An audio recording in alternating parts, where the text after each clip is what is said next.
Halo semuanya, langsung saja kita mulai dari bab 7 yaitu tentang kewarganegaraan.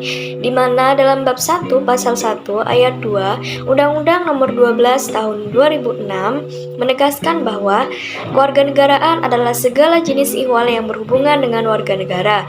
Sementara pengertian warga negara sendiri adalah telah disebutkan pada pasal 26 Undang-Undang 1945, yakni yang menjadi warga negara adalah bangsa Indonesia asli dan bangsa lain yang telah disahkan menurut undang-undang menjadi warga negara Indonesia.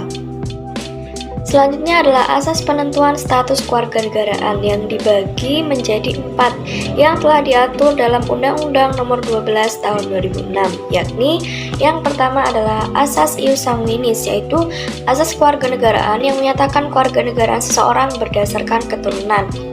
Yang kedua adalah asas ius soli yang menyatakan kewarganegaraan seseorang berdasarkan tempat kelahirannya.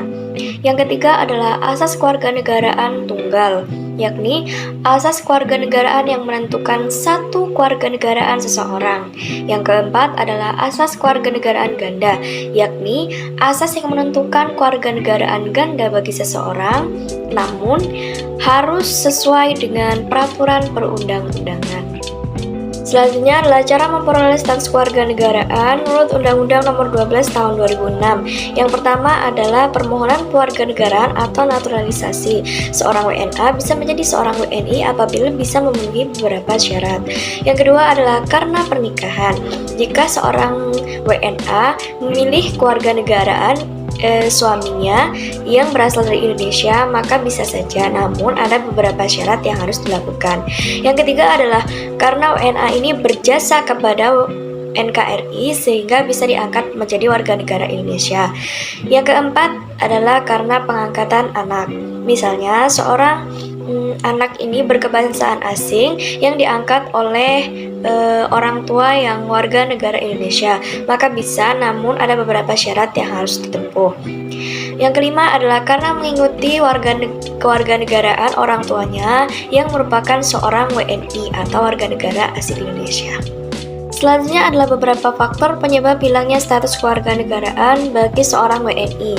Tercantum dalam Undang-Undang Pasal 23 Nomor 12 Tahun 2006, ada beberapa faktor yang bisa menyebabkan seseorang WNI ini kehilangan kewarganegaraannya. Yang pertama adalah jika ia sadar dan memilih untuk menjadi warga negara asing. Yang kedua adalah jika ia memilih untuk tidak meninggalkan kewarganegaraan asingnya untuk seorang WNA, dan beberapa faktor lain. Oke, selanjutnya kita akan masuk pada pembahasan bab 8, yakni demokrasi dan macam-macam sistem pemilu yang ada di Indonesia. Apa sih yang dimaksud dengan demokrasi? Demokrasi adalah pemerintahan di mana dalamnya rakyat berkontribusi dalam pemerintahan tersebut. Jadi, sistem yang akan digunakan untuk pemerintah ini juga berdasarkan pilihan dari rakyat sendiri. Selanjutnya adalah manfaat dari demokrasi. Jika demokrasi adalah sistem pemerintahan yang dimana rakyat berkontribusi di dalamnya, maka manfaat dari demokrasi ini adalah untuk menyetarakan hak dan kewajiban antara pemerintah dan rakyat itu sendiri. Selanjutnya adalah hubungan demokrasi dan pemilu. Jika demokrasi sendiri adalah di mana sistem pemerintahan dipegang langsung oleh rakyat itu sendiri, maka pemilu diselenggarakan untuk memilih seorang wakil rakyat tersebut. Jadi, rakyat bebas menentukan pilihan mereka masing-masing. Selanjutnya adalah keuntungan dan kerugian dari pemilihan umum atau pemilu. Keuntungannya adalah kita sebagai rakyat ini bisa memilih siapa yang ingin menjadi pemimpin kita untuk era kedepannya. Sementara kerugiannya adalah sistem ini kadang kurang memperhatikan partai-partai kecil yang dimana mereka ini sebagai sekelompok minoritas dan cenderung mengutamakan partai-partai besar atau partai-partai yang telah mayoritas. Selanjutnya kita akan masuk pada materi bab 9, yakni otonomi daerah. Menurut Kamus Besar Bahasa Indonesia, otonomi adalah hak, kewajiban, atau wewenang bagi setiap daerah untuk mengurus atau mengatur rumah tangganya sendiri. Seperti pemerintahan pusat ini membebaskan setiap daerah untuk memberlakukan berbagai macam sistem yang bisa mensejahterakan daerah mereka masing-masing. Namun, pemerintah daerah ini tetap diawasi oleh pemerintah pusat. Kita akan masuk pada materi pembahasan bab 10, yakni tentang hak asasi manusia atau HAM. Hak asasi manusia ini sudah ada sejak manusia ini lahir dan merupakan hak yang diberikan oleh Tuhan Yang Maha Esa yang wajib dihormati oleh semua kalangan. Selanjutnya adalah ciri-ciri dari HAM sendiri. HAM ini bersifat hakiki, yang artinya sudah melekat sejak manusia ini dilahirkan ke dunia ini.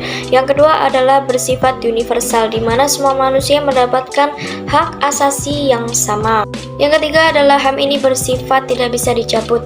Seseorang tidak bisa mencabut hak asasi manusia. Yang keempat adalah HAM ini bersifat tidak bisa dibagi, di mana hak asasi manusia ini sama antara satu dan yang lainnya. Selanjutnya adalah beberapa contoh peraturan perundang-undangan tentang perlindungan HAM. Salah satu contohnya adalah Undang-Undang Nomor 39 Tahun 1999 tentang HAM, di mana di dalamnya tercantum beberapa peraturan perundang-undangan yang berkaitan dengan HAM. Yang kedua adalah Undang-Undang Nomor 26 Tahun 2000 tentang Pengadilan HAM, yang mana di dalamnya berisi tentang jika HAM itu tidak dilaksanakan atau HAM itu dipengaruhi, bahkan dirusak atau dicabut, maka akan mendapatkan konsekuensi yang seadil-adilnya. Peraturan perundang-undangan tentang HAM dibuat untuk dihormati oleh seluruh masyarakat.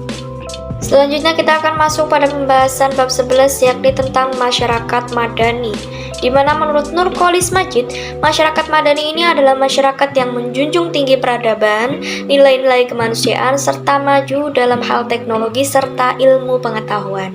Selanjutnya adalah karakteristik dan ciri-ciri dari masyarakat madani. Yang pertama adalah diakuinya semangat pluralisme. Yang kedua adalah masyarakat madani ini sangat menjunjung tinggi toleransi. Yang ketiga adalah menegakkan demokrasi setegak-tegaknya. Kita akan masuk pada pembahasan bab 12, yakni integritas versus korupsi. Integritas itu apa sih? Integritas menurut pengertian etika adalah suatu tindakan, kejujuran dan kebenaran atau ketepatan dari tindakan seseorang. Sementara korupsi adalah perbuatan curang dan mudah disuap. Selanjutnya adalah hubungan integritas dan korupsi. Jika seseorang ini memiliki integritas, maka dia memiliki keteguhan dalam mempertahankan nilai-nilai luhur beserta keyakinannya. Dan seseorang yang memiliki integritas ini tidak akan mudah untuk melakukan suap atau korupsi atau merupakan tindakan yang tidak bermoral, karena dia sendiri sudah teguh akan pendiriannya untuk tidak akan melakukan perbuatan curang. Selanjutnya adalah penyebab dan akibat dari korupsi. Penyebab dari korupsi sendiri adalah biasanya seorang pemimpin yang gila harta dan tidak memiliki integritas atau keteguhan dalam menjalankan nilai-nilai moral dalam dirinya. Akibat dari korupsi ini sendiri adalah tidak main-main, di mana korupsi ini melibatkan kerugian bagi banyak orang. Dan korupsi ini biasanya menjadi tonggak dari kehancuran suatu negara yang telah dibangun bertahun-tahun. Jadi apabila banyak dari pemerintah melakukan korupsi, maka negara kita lambat laun akan hancur.